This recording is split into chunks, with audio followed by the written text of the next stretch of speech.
Hello friends, welcome to Malar vlogs. இன்றைக்கி special பிரண்டை துவையல்.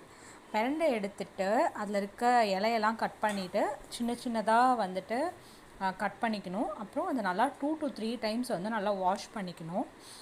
ஒரு முக்கியமான விஷயம் வந்து இது கழுவுறதுக்கு முன்னாடி நல்லா நல்லெண்ணெய் தடவிக்கணும். இல்லைனா வந்து கையில் வந்து அரிப்பு எடுத்துரும். அப்படி இல்லைனா க்ளவுஸ் கூட போட்டுட்டு இது வாஷ் பண்ணிக்கலாம். நல்லா ட்ரெயின் பண்ணி எடுத்துக்கணும். அதுக்கப்புறம் இஞ்சி, புளி,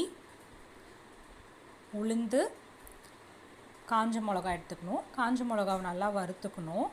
நல்லா ஒரு சூடான வானலியில் போட்டு நல்லா ஃப்ரை பண்ணிவிட்டு கொஞ்சம் சேர்ந்து வரத்துக்காக நல்லெண்ணெய் ஊற்றிக்கலாம். இந்த வறுத்து தனியாக எடுத்து வச்சுக்கோங்க. அடுத்து உளுந்து போட்டு நல்லா வறுத்து எடுத்துக்கோங்க. அதுலேயும் கொஞ்சம் எண்ணெய் விட்டு வறுத்துக்கலாம். அதையும் தனியாக எடுத்து வச்சுக்கலாம். அதுக்கப்புறம் புளி போட்டு கொஞ்சம் எண்ணெய் விட்டு நல்லா வறுத்து எடுத்துக்கலாம்.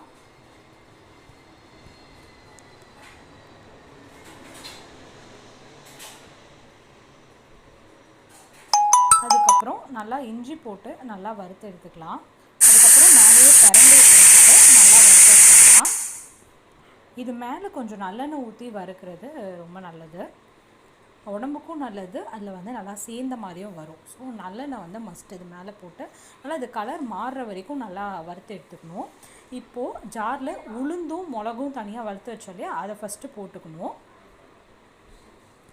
அதுக்கப்புறம் கொஞ்சம் கல்லுப்பு இதை போட்டு ஃபஸ்ட்டு கிரைண்ட் பண்ணி எடுத்துக்கணும். அதுக்கப்புறம் இந்த பிரண்டை அந்த இதெல்லாம் போட்டு நம்ம அடுத்த வறுத்து வச்சோம் இல்லையா, அதெல்லாம் போட்டு நல்லா அரைச்சி எடுத்துக்கணும். நம்ம கொஞ்சம் கொஞ்சமாக போட்டு அரைச்சி எடுக்கும் போது அதில் பார்த்திங்கன்னா அதில் நாராக இருக்கிறதுனால நம்ம கொஞ்சம் கொஞ்சமாக போட்டு வறுத்து எடுக்கிறது பெட்டராக இருக்கும்.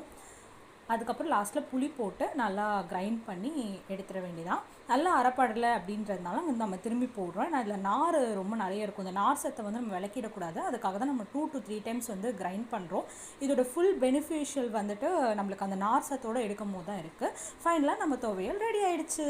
பிரண்டை